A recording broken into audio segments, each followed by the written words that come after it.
Great. So good afternoon, everybody. My name is Leslie Remiza. I'm the program manager of the Cutler Center for Investments in Finance. We're pleased to have everyone join us for today's Finance Friday webinar, Private Equity Explained. Today we welcome Professor Angelo Santinelli and Jim Milbery. I want to take a minute to quickly introduce Angelo and Jim. In addition to being a professor of entrepreneurship here at Babson, Angelo is a managing partner at DeKin Management, providing strategic assistance to CEOs of early stage and growth companies. He's also part of the private equity committee for the Babson Endowment. Jim is a partner at ParkerGale and host of the popular Private Equity Funcast podcast series.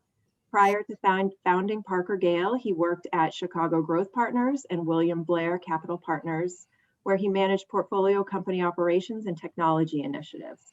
Jim is also a Babson alum. In today's session, Angelo and Jim will discuss the private equity landscape, including the different types of private equity and their associated use cases. We welcome all participants to ask questions throughout their conversation. You can use the chat feature to submit your questions. We'll also be recording today's session, which will be available on the Cutler Center website afterwards. We're excited to have you both with us today. So thank you, Angelo and Jim, for being here. I will turn it over to both of you to get the discussion started. Thank you, Leslie. We're happy to be here. Class of 85 represent. I have to do my shout out to the class of 85. We've gotten old, Angelo. Time passes very, very quickly. So PE, should we kick this off? Yeah, take it and I'll jump in. Sure. So, I mean, you can classify this in a bunch of different ways. We would break it down into, what you would consider, 3 to 4 major buckets, right? There's growth equity, and we'll talk about each of these in detail, but growth equity is typically you're taking a minority position. So these would be companies that are EBITDA. I'm assuming Babson listeners know EBITDA as opposed to community adjusted EBITDA. There's new fake metrics. They either be EBITDA 0 or slightly positive, but they're looking, either a founder's looking to take some money off the table or they need it, for working capital to grow the business. There's small buyouts, which we're a small buyout shop. So we buy control interest. So better than 50% interest, typically closer to 75, 80% interest. So that's a traditional buyout where we take control of the companies.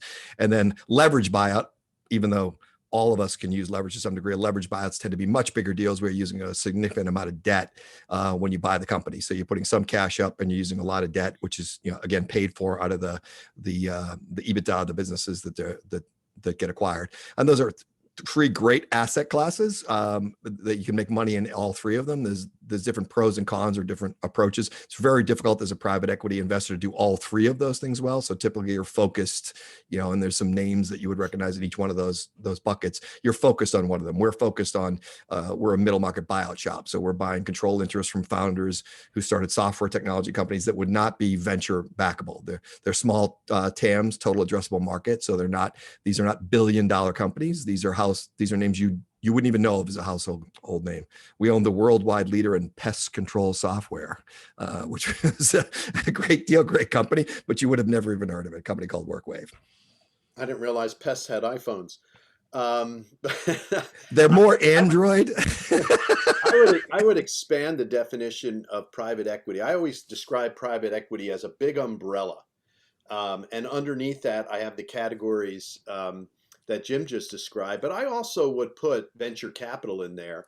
And then even within venture capital and angel investing, there are people who do seed investing exclusively, people who do seed and Series A exclusively, people who do Series B, C, D, and on. And it's and some do those classes or stages exclusively, and some of them will play over the full gamut. It just depends on the nature of the firm, how long they've been around. You've seen many of the firms that are now investing across the full spectrum and even getting into, what Jim referred to as private equity, sort of middle market or lower middle market buyout.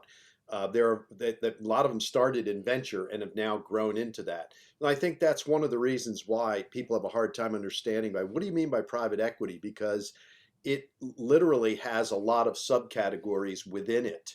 And for instance, at the Babson on the private equity committee, we're invested in everything from seed stage companies all the way through to the growth equity and LBO stage. So I kind of like to put everything underneath that umbrella and then say that there are subcategories, and that's kind of how I like to describe it. And would you say, I mean, that's interesting because what we've seen is the definition at the lower end of seed stage, Series A, Series B has radically shifted, right? Yeah. I mean, now you're seeing, Series B, Series C's that are $100 million raises that, 20 years ago, you wouldn't even consider that. I mean, I think when I worked for Ingress and they were venture backed, we had $25 million of total investment before we went public from Morgan Taylor Ventures in 1987. Now 25 million, that could be a seed round at this point, sort of. Oh, right? absolutely. I mean, first of all, we're getting more away from the definition and more into sort of what's been going on, the biggest changes. And I think I agree with you. When I was in venture capital for a number of years, and when I was there, the typical seed was $250,000 to $500,000 of what we called walking around cash to go find an idea and figure out if you had product, market fit. The step up to that would be, on average around a $7 million round in a Series A. That was considered a big Series A. It was, 20 years ago. And then the step up to a Series B, if that round was done at $1 par value, the step up would be $1.50, $1.65, which was considered a great step up. Today, for sure, look at that and say, oh, that's a terrible step up. And there you might be raising, a $15 million round would be a big round, and so on. You're right. Today we're seeing seed deals in the millions of dollars. We're seeing Series A's and B's in what back then would be considered nosebleed territory. And I think that it has the thing that doesn't make sense to me is that the cost of actually developing products, because so much of what's developed today in the tech world, not biotech, but in software tech, is software. And software has gotten a lot cheaper to build.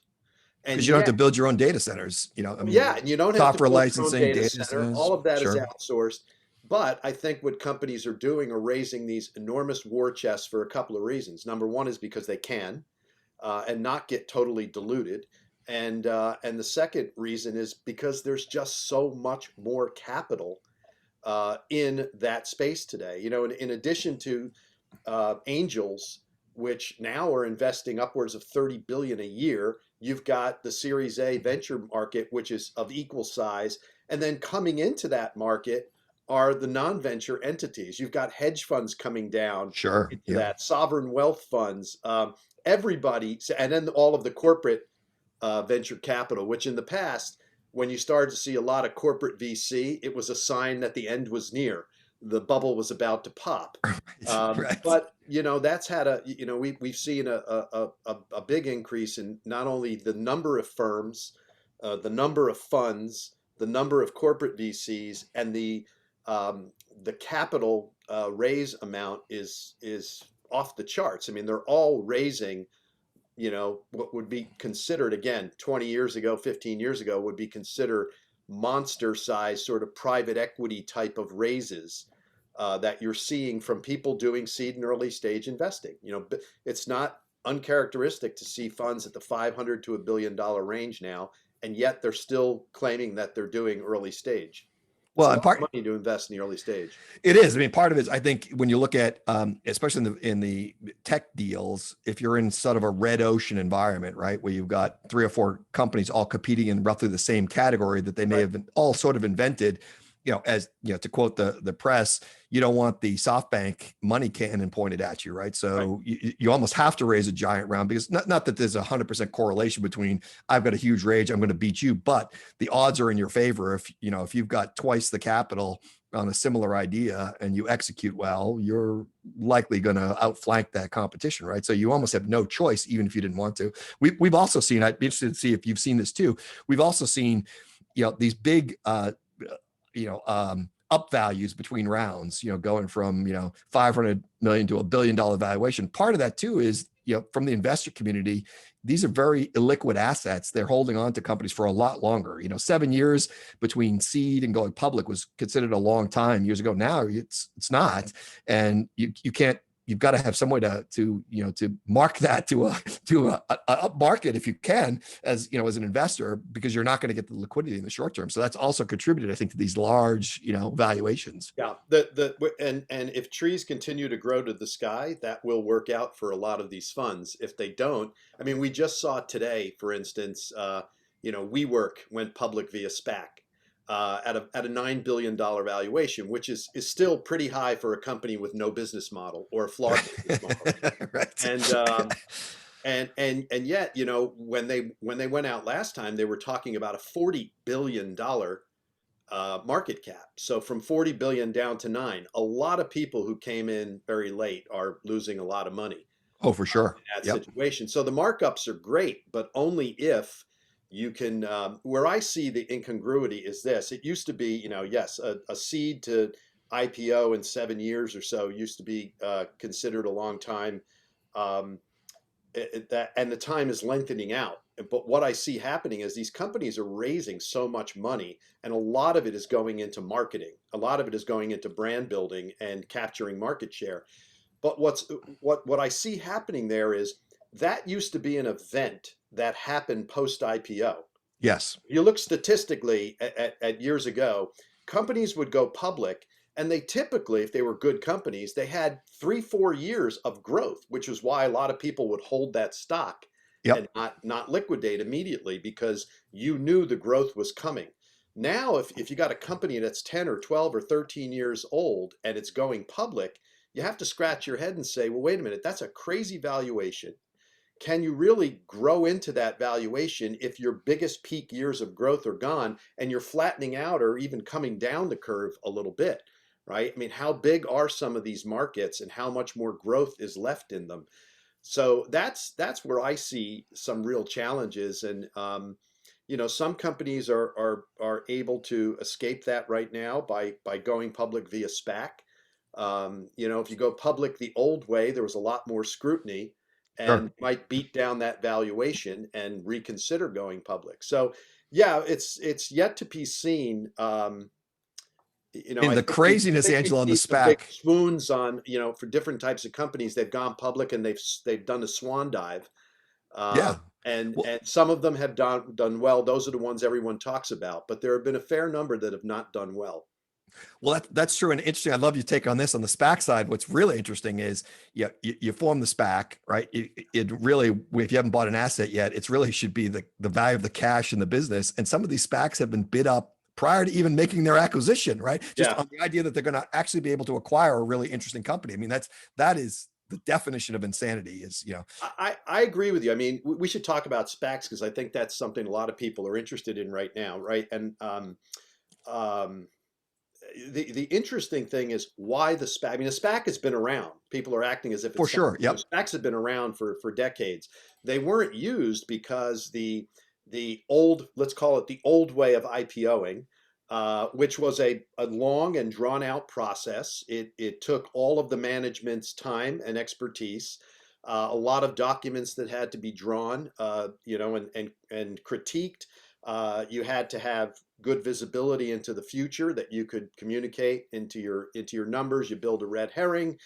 You go on a road show. You get pricing, and there's been a lot of criticism about that process, about it being too slow, too expensive. Some people say the bank is playing both sides against one another because they've got groups that are selling the stock and other groups that are taking the company public, and there have been a lot of issues in how they're priced. A lot of companies felt they were leaving money on the table because they would price, and all the companies seemed to price within the same range, right? Something $13, $15 a share, and then it would shoot up to 30, and they'd go, "You left all this money on the table." Right. Well, and they were And pricing them that way, so it would. I mean, nobody wants to have, part of it was you want to hit the pricing exactly right, because if you went out at 50, 30 and it dropped to 20 in the first day, or hung at 30 for right, 3 months, right. you'd say, oh, this is a terrible deal, right? Yeah, but a lot of folks were criticizing, the green shoe, where the bankers could go in and sell more stock and they get to clear all that profit. And the whole point is the bank's making too much money and we're not getting enough. We're being cheated. So then people started using direct listings, which I think is a good compromise to the traditional IPO, It is. Yep. because there's something in the traditional IPO that I think protects investors, and it's the scrutiny of the market, the roadshow, the having to stand up and justify what you're doing, and also having a quiet period where you can't go out and pump the stock up and then dump it. Right. The SPACs, there are good SPACs and there are a lot of really bad SPACs for the reason you mentioned. And that was how it was. I mean, that was part of it. Was SPACs was a dirty way to go public way back when, right? It was not the good way to go public, and one of the biggest issues I see with SPACs is that there's no quiet period. And so these people start a SPAC and there's no company there. It's just a pile of cash. And you're right, it should be valued at right. the value of that cash. Exactly. But people are pumping these things up. And then even after they de-SPAC, they're able to say whatever they want and please about the company's future, its prospects. And the reason why those SPACs are going up in value, I think, is they're taking advantage of a lot of retail investors. Yep. There are so many more retail investors in the market today. There are a lot of young people with their checks from the government, and they're in there and they're playing at the game as if it's a casino. And that's I don't have a big issue with SPACs, but that's one issue that I think needs to be cleared up. Because if they don't, I think you run the risk of sucking a lot of people into the market. The smart money gets out. Sure. And everyone else is left holding the bag as these things take their swan dive. Right. And I think that's, I mean, when did the wheels come off WeWork? It's when they're S1. Yeah. Besides the weird stuff that was in the S1. Community EBITDA. I mean, community adjusted EBITDA. I mean, it's, they're locking into long-term, fixed leases at heavy dollars in return for short-term, rentals. It's a business model that was never profitable. Leases that you have to carry as a liability now on the balance sheet. Right. And then they have short. I mean, what was their typical their average rental? Wasn't even a year. It was months. Right. Right. Yeah. So you got these 20-year leases, and then you've got your subletting to people on a monthly basis. I mean, it just doesn't. There's a reason why the parent company of Regis went bankrupt some years ago. Yeah. And they turned around and their pivot and their new business model was to franchise and to lay off all of that expense, right, including the expense of developing the office space, to the franchisee. I think that's worked much better for them. I think that there's always going to be a market for this kind of space, especially, post-COVID. But look, that model is just a flawed model that people didn't really have visibility into until they had to file the S1. Right. And that's when, he did a great job. Adam Newman did a great job of, making a religious, pitch out of it. And when you saw the S1, that's where the wheels came off. Right. Yeah, and that's, on our side of the house, it's, very rarely would any of our companies in the lower middle market be, going public. Right. On the traditional private equity side, I think you see it certainly on the growth equity side.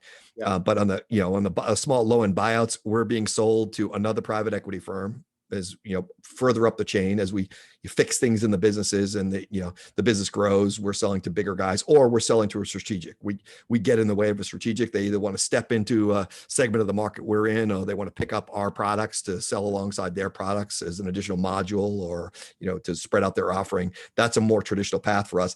The bigger buyout guys have almost been the reverse. They've had a good business in taking big public companies private and rationalizing those business models, especially you look at some of the big deals like CompuWare being taken private, that was what, a $2 billion revenue business built over many, many years a lot of fat probably in that business and a lot of product lines, and taking that private allowed them to rationalize that business outside of the, of the purview of the market, and then taking it back out again. That was sort of their traditional, the Sure. big buyouts. That's where they made their money, was doing exactly that sort of thing. Sure, and that's and unfortunately they get a bad reputation for actually rationalizing the companies and increasing EBITDA. Well, Barbarians at the gate, right? Yeah.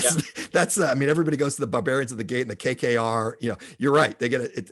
And that's, by the way, if you want to put a bow on top of all of this, all of us on the private equity side, that's what they think of when they think of private equity.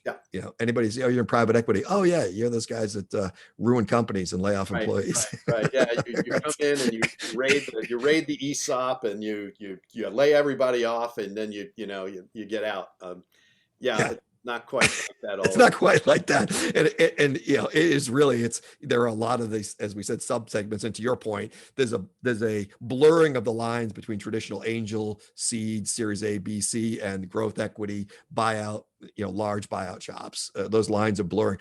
In our experience, for our size firm, you can't be good at all those things. So we focus on what we focus on. It's, lower little market, founder-owned technology companies, because we're following the Cambridge model, which says, smaller focused funds have the potential to outperform the larger funds. That's not guaranteed, but we know what we know, and that's why we stick in that space. The larger team you got, the larger experience you got, you can play at every end of that marketplace if you've got the talent to do it. I also, so I teach a class at the MBA level called Entrepreneurship Through Acquisition. So and it covers sort of search funds, but also just doing your own search.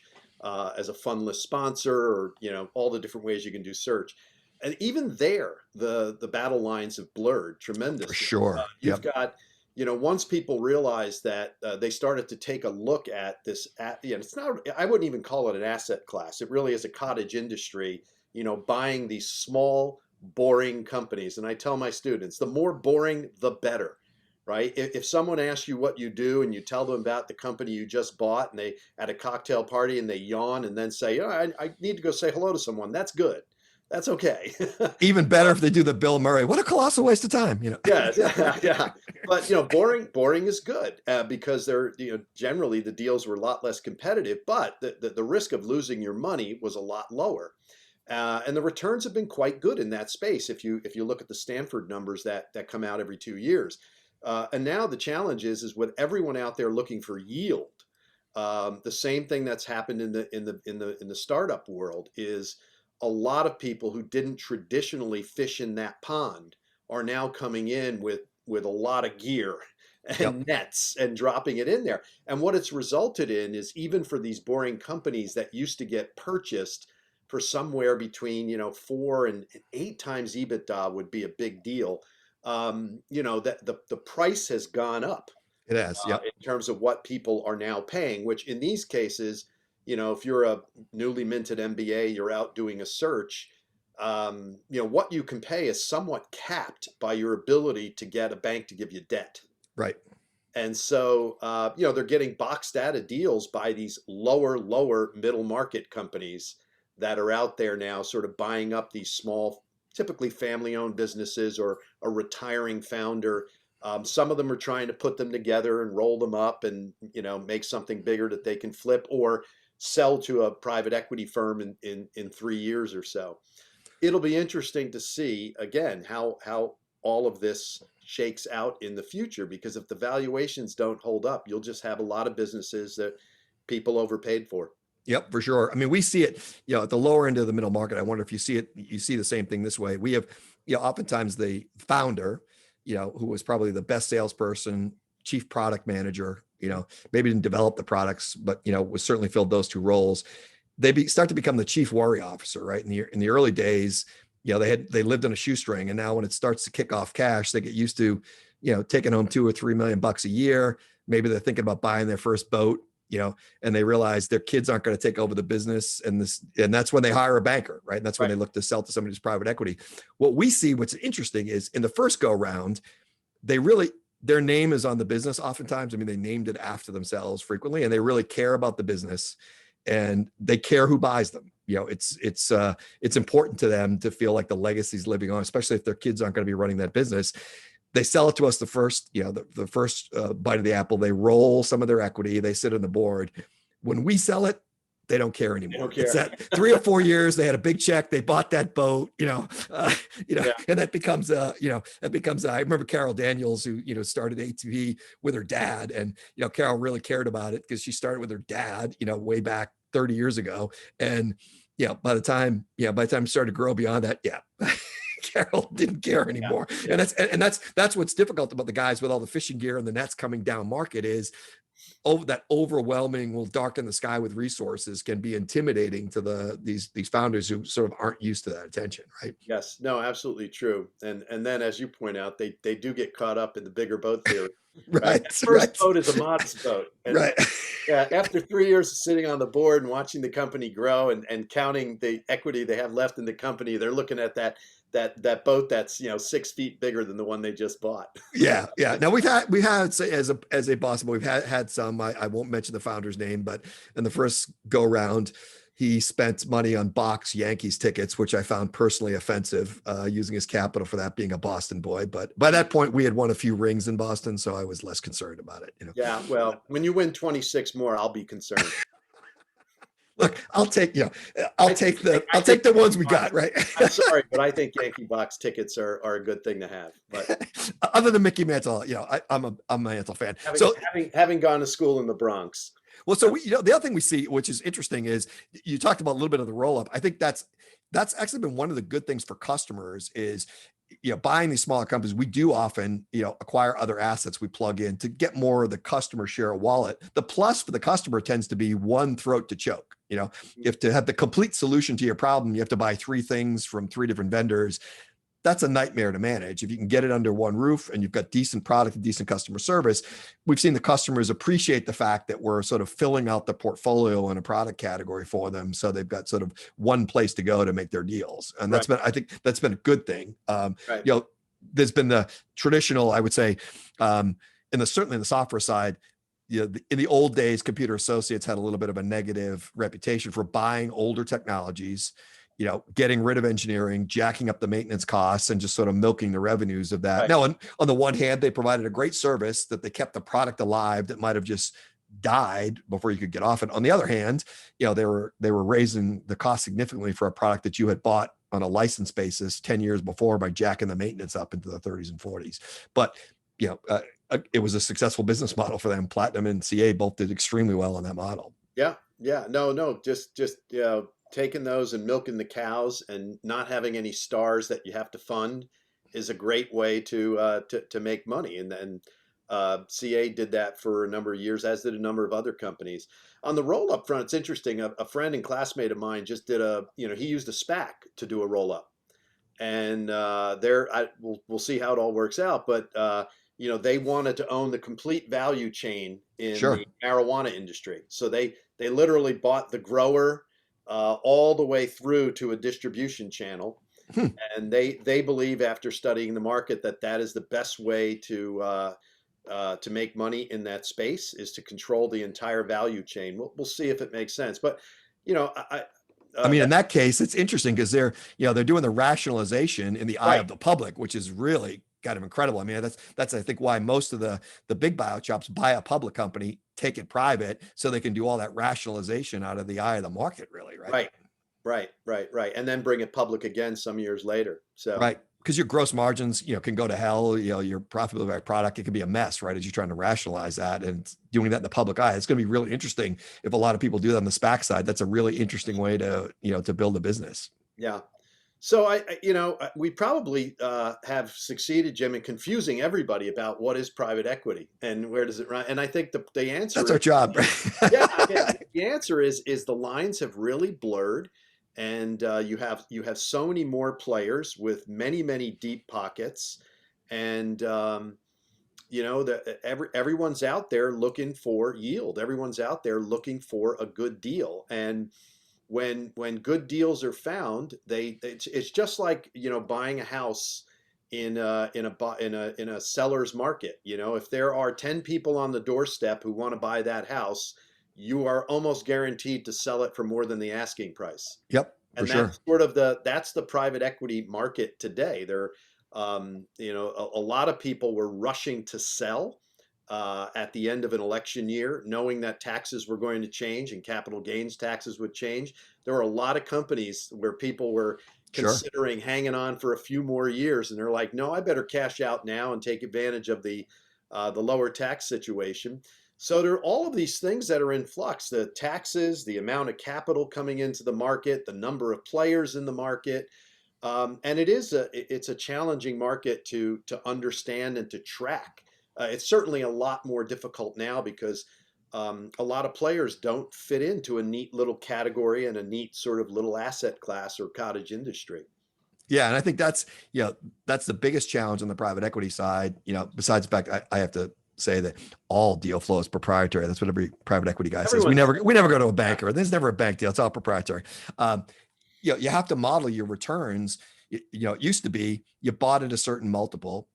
You could assume it would probably be that same multiple on the way out. So your improvement in the business was paying off the debt and your essentially the amount of EBITDA that you were making. So EBITDA growth drove it. Now we have to model for both the contraction, of the multiple. So we may be buying it at 8 times EBITDA, but the market may be at 6.5 when we sell it. So, and that puts real pressure on growing the EBITDA because, otherwise you're losing money on that deal. Right. So, right. You have to get the growth story and the profitability story right in this market. It's a great point that you bring up because one of the debates that I've had in my MBA class is I always tell the students, look, don't buy a turnaround. Turnarounds are, there's a special art to fix. There is, yeah. And don't buy a turnaround. You just don't have the experience. And if you have to go hire the experience, well, that comes out of your pocket, which makes doing the turnaround even harder. But to the point you just made, you have to look for ways to improve the EBITDA exponentially. Yes. If you're factoring in the contraction in the future. And so that's been the big debate is, well, you're telling us not to buy, turnarounds, but there's some kind of happy middle ground, which is there may be some processes that are broken, but the whole company isn't broken. Yes. Right? Yeah. I mean, in those cases, I think we've seen deals where maybe you buy the company, it's 20 million of revenue and 2 million of EBITDA, and you're keeping EBITDA flat as you get to 50 million of revenue because you're investing that additional EBITDA in to fund the growth, right? So you end up at 50 million of annual revenue, and you're still at 2 million of EBITDA, and then you've got a lot of those processes fixed, and then it starts really kicking off cash. Is 4, 5, 6. So you can't, trying to time the holds in this market is very difficult. As my partner Devin says, private equity is get rich slowly, right? Yeah. Because you're going to hold these things, especially if you're on European waterfall, right? So you're paying back your investors all their cash and all the return before anything comes to the GP. You're going to be holding these deals for a lot longer than you think you are. Yeah, but you're not taking enough risk that you deserve a special treatment of carried interest, do you? I'm not the CEO of my home. That I have a chairman that sits above me at my house that determines that model.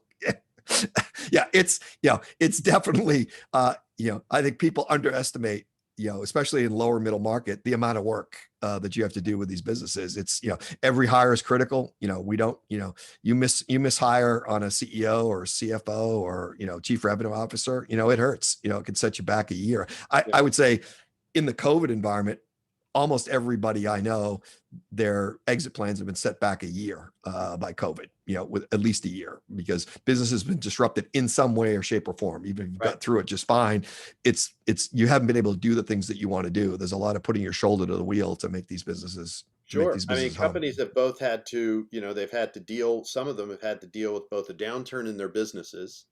And then on top of that, if they're trying to get people, back to the office or whatever the business might be, let's say it's a factory, you don't want to shut the factory down. You've had to make changes that cost money that you hadn't factored into the plan originally. And yeah, I'd say a year would be generous for some businesses. It may be that the plan is set back even longer than a year. Yeah, and it's particularly interesting that you could call this a black swan event, right? And most of us aren't modeling for the Talib's black swan events, right? That and it shows you that it can really put a damper in a business model that's gone very well. Some of the businesses may not be able to recover, which we know. some of the businesses it's delayed a year, some 2 years. It's definitely put you on your back foot in a lot of these businesses and made us rethink the way we do certain things because Right. we don't know when the next once you have a black swan event. So whether it's the September 11th, the 2008 meltdown. I mean, I'm old enough to have lived through. We were in a nice recession while I was at Babson, and we've had a number of them. Early 90s, we've had a number of them. You get used to it. You've got a model for those things, but it still is very difficult in those businesses when you have to fight your way through them. And I think the other thing that's interesting, and I'd love to hear your comment on this, that almost all private equity shops are going to use some debt. What they call the buyout shops are using a heavier percent of debt. They might get another turn or two. Typically, they're lending you money on a turn or two of EBITDA. So if you've got 3 million of EBITDA, what do you get? 6, maybe 10 million of debt, whatever. It's not like your home loan. You start breaking covenants, you don't necessarily have the ability to cure that just by putting more cash into these businesses. Right. And that can have, the banks don't want you to run the business. I mean, they don't want to run the business for you. On the other hand, if they can get a really good asset because you've blown some covenants that looks like it's going to turn around, you lose control of those deals. So it's a very a fine art to decide exactly how much debt to put on these businesses, right? Yeah, there's not enough attention paid to capital structure. For sure. Even in the academic world. And it's interesting because, at Babson, we have a lot of students from South America. And I remember another debate that occurred in class was, hey, look, you keep telling us about debt, and debt's bad. and I could see where if you grew up in Argentina or Venezuela, you understand that, at a very visceral level. But this is part of the art of buying these businesses is you really have to understand how much cash is being thrown off. You really have to be able to scrub the numbers and understand when you factor out a lot of the owner's salary and family members on payroll and insurances and things like that. And then sort of business improvements, you get a better sense of how much debt can you shoulder. But yes, with debt comes covenants, and with that debt, sometimes you talk about it's different from your mortgage. Sometimes you have to secure that debt with your private personal property. Yes, right. I don't always recommend that, but so if you don't make the debt at the business, you could show up and there'll be people putting for sale signs on your personal property as they sell it off your lawn. So yeah, it's a lesson that hopefully people learn the easy way and not the hard way. But sure, there were, I think, as part of what helped a lot of companies and many of my personal clients who didn't, they were shunning the PPP loans at first. And my recommendation was, look, you don't know when this thing will end. So take the loan, take the loan. If you need it, you use it. And if you can get forgiveness, get forgiveness. And if you have to pay it back, the terms to pay it back are quite generous. And you should be able to do that, once the business gets back on its feet. I don't think that anyone who took it regrets having done it right now.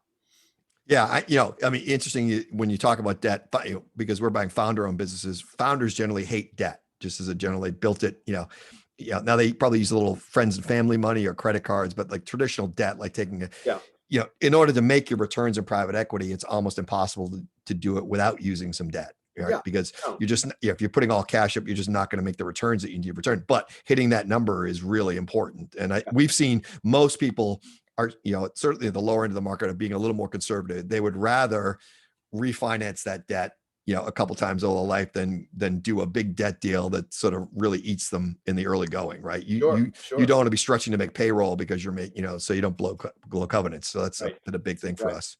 So we have a couple of questions here. I'll work from the top. Someone says, how useful are M&A firms who help you find sellers? And do you guys use them? And would it be useful for us to work for them? What do you think about that, Jim? So we've had experience with that. So, and I'll tell you, there's a couple different ways to look at this. We're a founder-led firm, so partners call on founders. So what we don't do is we don't send a 25-year-old out, going, "Hi, Sue, do you want to sell your business?" No, thank you. We're trying to do some research around the businesses that we're trying to sell before we reach out to founders. We have used M&A firms for sure, both on the buy and sell side. So we've used M&A firms to go look for tuck-in acquisitions. So we're typically in private equity, you're going to buy a platform, you're going to buy the main company, and then you're going to buy tuck-in acquisitions that fill holes in your products, add out to your product line, fix modules that you don't have, whatever it is, you're buying those. We've used M&A firms to help us find those. And we've certainly used M&A firms in the past to go look for deals. I think they give you some reach. You have to be careful because, not all of them are going to reach out in the way your brand would reach out. I mean, the worst thing for us would be, to miss out on a deal because an M&A firm made a clumsy approach, to a deal that if we had done it ourselves, we could have gotten the founder's ear, right? But we've definitely used them. And anybody who says they haven't used them is lying to you. That's probably true. So another question here is what role do equity bridge facilities play in private equity now? I think it depends on what stage you're in and what you're doing, right? I think that's really, if you need the transition, you do it, right? I think it's not, I think the growth equity guys do a lot more of this than we do, right? So you'll see the growth equity guys often do a bridge to going public. And they're starting to combine with the VC firms. That didn't used to be the case. It used to be the case that it was a growing rocket ship. The reason it was growth equity was you had a founder that was still running the business. Maybe a founder was going gangbusters, either wanted to de-risk themselves by taking a little money off the table or needed money to continue to grow the business and fund that growth. And so you're along for the ride, right? You're sitting in the back seat and you're letting them drive. We are not. Founders are typically exiting the businesses when we buy because, back to the boat example, I don't want to give you 50 million on Friday and assume you're going to be working as hard on Monday, right? Because you start, in fact, that's a great marketing plan of ours is we just send out boating magazines to founders that we're trying to court to see.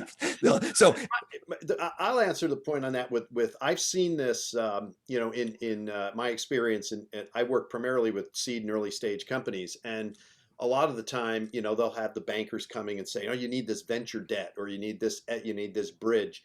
And what I always say to people is, "What is a bridge?" Like in the literal infrastructure sense, it's a connection between 2 points. If you don't know where you're going and what that other point is, it's not a bridge; it's a gangplank. Right. By taking that equity, you're about to walk it. So it's a lot easier when you have growth equity, where the business, the cash flows are reliable, you have visibility, you have lots of processes and mechanisms into seeing where that's going to go. You're going to go public, and you're going to do the bridge to get there. That's fine. But with seed and early stage firms, where you barely know what the visibility is, 6 months out, I think it's very risky to do equity bridges in those, especially when people tend to want to do them is when things aren't going well. Right. And I just think, you're kind of prolonging the inevitable in some of those situations. I would suggest that listeners Google the Tacoma Narrows Bridge for a great example of what can happen to a bridge. The small disruption that the basically bridge destroyed itself over an 8-hour period just from the laws of physics. So I agree with your point. You got to know where you're going to, right? So we got a question here from Glenn Migliosi. Hey, Glenn, how are you? He says, let's see, low risk free rates, very small credit risk premiums on mezz debt, and now low corporate tax rates. Have LBO and PE sky high. What is the canary in the coal mine we should be watching for the great unwind, please? If I knew that, I'd be. I don't know what the great unwind. And as you said, we're both about the same vintage, and I've been through. The '87 crash and the recession in the '90s and the dot-com bubble and the 9/11 and the Great Recession and all of that. Many of these events, you're watching it and you keep going, this is crazy, this can't keep happening. And then there's a completely exogenous event that occurs that you would think would have no impact at all, but the market has been standing by waiting for something to happen so that they can let the air out of the balloon. And, whether you call them black swans or whatever, you just don't know. And trying to time the market is a real challenge. But you're going to see everybody run for everybody will run for the exits because they know they have to let some air out of the tires, right? Yeah. So if you see some big buyout go to, hell in a handbasket, everybody else who's got some, some deals that are stretched, they're going to use that as the opportunity to, because why be the only person, right? You're going to use that to unwind the market a little bit. There's just no doubt about that. So the canary in the coal mine, unfortunately, will be the first one that goes, that asset class is going to probably cause a repricing across the board, right? Yeah. Yeah. And but knowing when it's going to happen is nearly impossible right now. I mean, with regard, Glenn makes the point about rates. That's one of the biggest challenges is, there's an old thing that says, don't fight the Fed. Right. Right. And yet the market, as you see in the price of the bonds in the 10-year, the market is fighting. The market is telling the Fed something else, and the Fed is saying, don't worry, all is well.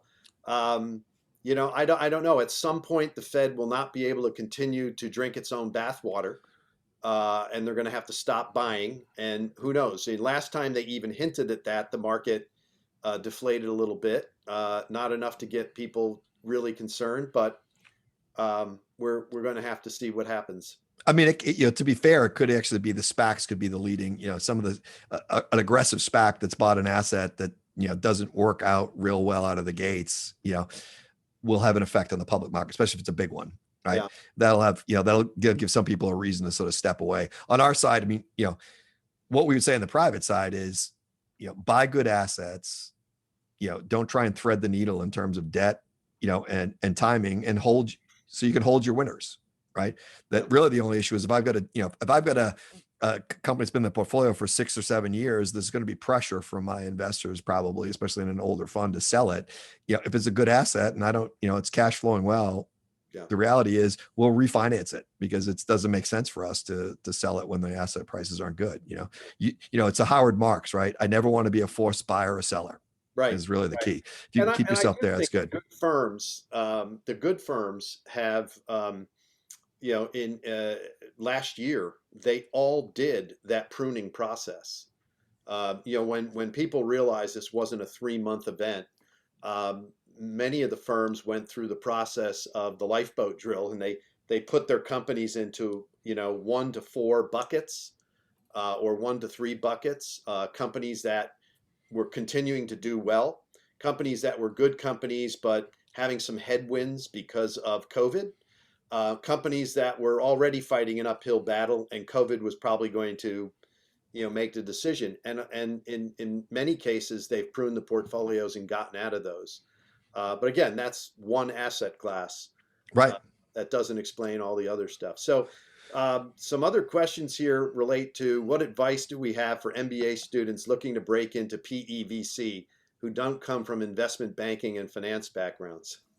So I'm probably uniquely qualified to answer this because I don't have an MBA. I have a master's in computer science, which I got very late in life, and I did not come from the. So I was. You can't do this at Babs anymore, but I was an accounting, statistics, information systems major. So yeah, one of the few that actually picked statistics as a major, believe it or not. So I fell into this through a very accidental way. I was in software for many years, running engineering teams and running pre-sales teams.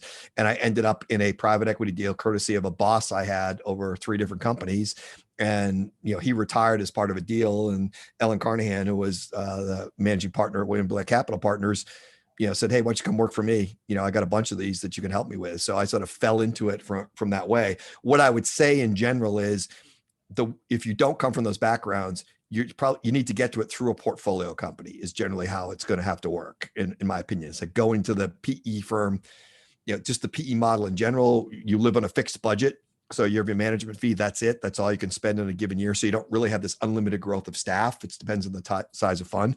I think if you end up at a chief of staff role or at a senior role at a portfolio company, that will certainly get you the opportunity to work for another portfolio company at a bigger jump point, and potentially hop over into certainly in the private equity, hop over into the firm itself. But that's really the best path is going to be through their portfolio companies as opposed to knocking directly on the door. Yeah, I'd have to agree with that. And I would take it one step further, which is you have to have some type of expertise these days. Yes. I think if you don't, then you do run the risk of just being blown out when the great reckoning occurs. If you have a very unique skill, if you have a skill set or deep knowledge in an industry, if you are a true expert in blockchain and you're working for a PE firm or VC firm that is specifically looking at that category of investment, that may be the difference between being shown the door and people hanging on to you for the future. So I think that it's a personal preference thing. I wouldn't go to work for these bulge bracket firms anymore. Yeah. I think you just basically get beaten down, and you become very good at Excel. All the Excel shortcuts. You know how to do the 5 basic models, and you know how to build a PowerPoint presentation. Those are not the kind of skills that companies are looking for when you get laid off. People want to know if you have P&L experience. They want to know if you've hired and fired people. They Yep. want to know if you've managed growth. You don't do that when you're on the lower rungs of the ladder in a PE firm. And I think, My advice is go get some real hard skills in an industry, yes. and some really hard managerial skills. Those are going to pay off for you in the future and give you the option, if you desire, to go into private equity at that time. Particularly as the private equity firms have added operational expertise, right? So, this has been and this is a controversial topic. Are we really adding value or not? But we have a strong belief in it in our size companies. And so I have 4 people on my ops team, and none of them come from finance backgrounds Right. at all. They were all in operations or, in consulting that came to work for me. So because I needed people with real skills. That really knew how to do. I have somebody who handles talent, somebody who handles revenue, somebody that handles product market, and somebody that handles sort of process. And they all came from real deep experience in those things and could add real value. Yeah, perfect. And they try and figure out what my value is as their boss, and they have come up with 0 so far. So Here's a great question here. What early career path builds a better skill set for PE, investment banking or consulting? Well, so defining better. So the traditional path to get a PE, right, is go to a good school, do really well that investment banks recruit from, get accepted into one of their huge classes where they cut most of you, right? So you want to be the best analyst. So you end up being the best associate for 3 years. Then you're applying to the PE associate program, which people may not understand. And most PE shops have an associate program that runs 2 or 3 years. So you come in, you work for 2 to 3 years. And the idea is you make, save enough of your money to go get your MBA if you want to afterward, and then come back and do something else, right? So traditionally you're going to a top school, you're getting to a really good investment bank. You've got to be at the top of the investment bank class to be one of the people that get the interviews for the PE slots. You get that PE role. That is a really tough, that's like playing in the NBA, right? There's very few slots. It's a very tough thing to do and very competitive. Having said that, everybody that works for me was on the consulting side, on the ops side of things, which is somewhat new in the private equity side. Investment banking expertise was useless to my team. They had to have real expertise in kind of running these businesses. And consulting was a good place. I picked from consulting versus pulling people from individual companies because I needed people that had broad experience across a number of different industries and had been, airlifted into difficult situations. So they had to be able to comfortable work where the people didn't report to them, that they had to nudge them into the right direction. And so that was a very, and I would say that those roles are wider. It's, you can jump from consulting. It's hard to jump if in the deal side of the house, if you didn't come from investment banking. Yeah, I'd have to agree with you on that. Although I would say, the best thing to do is go jump into a company, Sure. get real, go to where rubber meets the road, develop an expertise, develop some managerial skills and the like. Second to that, or second best, would probably be consulting. Although my one thing about in most consulting shops don't implement. They merely don't, right. They tell you, that the old joke is if you ask a consultant what time it is, they take your watch, they tell you the time, and then they keep your watch. Right. And there's only so much you do develop some really good skills. I think consulting, helps you develop what's known as the OODA loop, the OODA, observe, orient, decide, and act. Because you're usually working on some pretty tight time frames, you're going into industries and businesses that you're unfamiliar with. You really learn how to work hard and how to work smart and how to work fast. And you get smart on a topic very, very quickly. You put in the long hours, and you can come up with reasonable strategies in short periods of time. And I think consulting really helps you develop that skill set. You don't get a lot of managerial skills out of consulting, even if you're managing You don't, right? consultants, because you're not getting the diversity of people when you do that. You're getting a whole bunch of type A's that are a little bit like frictionless pucks. You just kind of give them a flick and they keep flying across the ice. Well, and all the folks that work for me, went from consulting to something else first, and they all got surprised by, wow, this is really hard when you have to really work in a company. So that was a useful skill.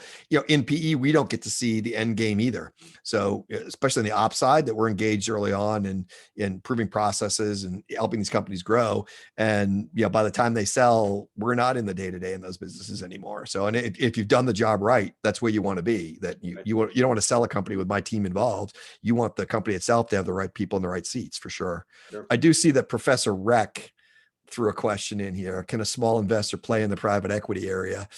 One that has a clue, which basically precludes you, George, aka the commissioner for life, from playing in this. It's a good question, though. It's hard to do because there is a cap on the number of investors you can have in a fund, and you have to be a qualified investor. So it's really hard to play in that space because, as us, we want as few investors, LPs, as we possibly can, because you have to communicate with all of them. So having, I think the limit, is 100 investors in a fund our size.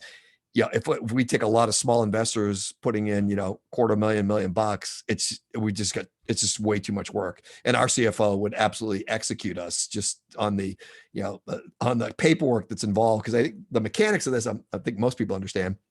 But if you commit a certain dollars to the fund, you don't give us that money up front. As we do a deal, whatever percent of the fund you are, that's the check you write us. And the same thing with distributions. Yeah. So if you've got, 1,000 small investors, you're writing, you're doing $10 capital calls. It's not a way you can make a living. Yeah. One way that is relatively new is there are, I've seen several funds, Mr. Wonderful from Shark Tank has one now. Yep. Where they're limited. They're like a master limited partnership across a series of startups. Sometimes it's a series of private equity firms, and it's like an ETF. You can invest in that way. But yeah, it's challenging. It's a very small, tight knit market, and you are limited by the number of investors you can have. And for the most part, the fewer investors, the fewer people you have to communicate with. There is an expense, both in time and money, of communicating with your limited partners. Yeah, and I think those new vehicles are more like fund of funds. So you've got a couple of people biting at the apple, which makes it harder to make the returns too. So it's it's difficult. You're usually paying multiple fees in those situations as well, and fees eat at your return. So without a doubt. How are we doing on time, Leslie? Well, we are just about at the top of the hour. So, with that, I just want to take a moment before we wrap up to thank both of you for joining us today. Thanks for sharing your insights and expertise in private equity and discussing what you're seeing as opportunities and challenges in the industry today. It was a great discussion, so we really appreciate that you took the time to be here with us today. Happy to be here. I also want to thank all of our attendees for joining us today. We hope you enjoyed the discussion. Our next and final Finance Friday for this semester will be Friday, April 9th, and that will be focused on navigating the real estate markets with Professor Erin Escobedo and Steve Congle, who is the CEO of Pyramid Management Group. So more details to come on that session soon. And once again, just want to thank everybody, and I hope everyone has a good afternoon. Great. Thank you. Thank you all. Thank you.